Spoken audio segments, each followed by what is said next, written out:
Highways cycle దీనిని ఒక సాధారణ సగటు జీవికి సంబంధించి దాన్నే విమానం అంటారు, దాన్నే కార్ అంటారు, దాన్నే బైక్ అంటారు. సో అందరికీ అవైలబుల్గా ఉండింది. తర్వాత బైక్, ఇప్పుడు సైకిల్ ప్లేస్లో బైక్ వచ్చింది. బైక్ ఆల్మోస్ట్ అందరి దగ్గర ఉంటుంది. కారు కొంచెం లగ్జరీ.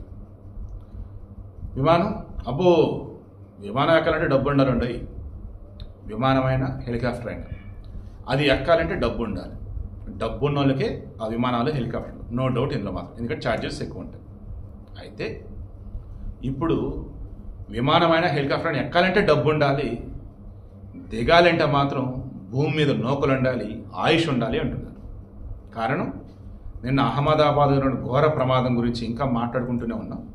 ఈరోజు ఉదయం early morning around 5 or 5:30 Dehradun నుంచి మన కేదార్నాథ్కి వెళ్ళాలి.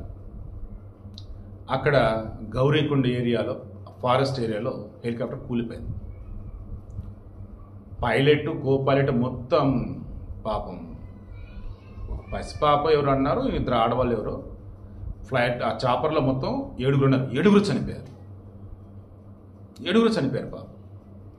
ఎందుకు ఏంట్రా అంటే వాతావరణం అనుకూలించలేదట. వాతావరణం అనుకూలించినప్పుడు ఎలా బయలుదేరారు అసలు? ఎంత ఫులిష్నెస్ అసలు. కేదార్నాథ్ స్వామి వరకు వెళ్లకుండానే దారిలోనే శివైక్యం చెందారు, పరమాత్మ కలిసిపోయారు. సో నిజమే, బట్ 10 లక్షల ప్రమాదాలలో ఒకటి ఉండిద్దంట. ఇది విమాన ప్రమాదం కాదు, హెలికాప్టర్ ప్రమాదం జరిగేది. అదే బైకులు, కార్లు, రైళ్ళు ఎలా పేల్చుకుంటూ ఉన్నప్పుడు జరిగే ఛాన్సులు ఎక్కువ అంటూ ఉన్నారు. రైళ్ళు అయినా తక్కువే, బట్ బైకులు, కార్లు అయితే ప్రమాదాల బారిన పడుతున్నది అవకాశాలు ఎక్కువ. When compare to train, car, bus, bike, cycle, ఇలా ఏమైనా సరే తీసుకోండి. విమాన ప్రయాణాలు చేస్తున్నప్పుడు కానీ, హెలికాప్టర్ ప్రయాణాలు చేస్తున్నప్పుడు కానీ ప్రమాదవశాత్తు చనిపోయే అవకాశాలు చాలా చాలా తక్కువ అంట. కానీ రీసెంట్ టైమ్స్లో అవి పెరుగుతూ ఉంది. అందుకే విమానమైనా, హెలికాప్టర్ అయినా ఎక్కాలంటే డబ్బు ఉండాలి, దిగాలంటే భూమి మీద నౌకలు ఉండాలి. అంటే మనకి రాసి పెట్టడానికి, ఇంకా బతికేయడానికి అవకాశం ఉంది అని ఆ వేళ అంటున్నారు. అలాగే కనిపిస్తుంది. But be careful. నేను గతంలో చెప్పాను, ఇప్పుడు చెప్తున్నా.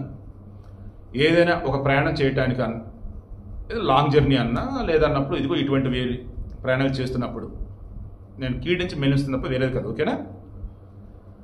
ఇంపార్టెంట్ ఏమన్నా కనుక మీ లైఫ్లో ఉంటే, మీ తర్వాత ఖచ్చితంగా తెలియాలి, అవి నాతో ఎండ్ కాకూడదు మీరు అనుకుంటే, ఖచ్చితంగా మీ ఇంట్లో వాళ్ళకు, మీ సొంత మనుషులకు చెప్పి ఉంచండి ప్లీజ్.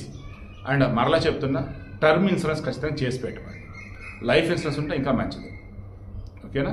ఎందుకంటే మీరు కాలం చేసిన తర్వాత మీ మీద బేసెడ్ డిపెండ్ అయిపోతున్న వాళ్ళు ఎవరైతే ఉన్నారో వాళ్ళు రోడ్డును పడకూడదు. మీరు లేని తర్వాత ఫైనాన్షియల్ వాళ్ళు చితికిపోకూడదు. It's sincere request.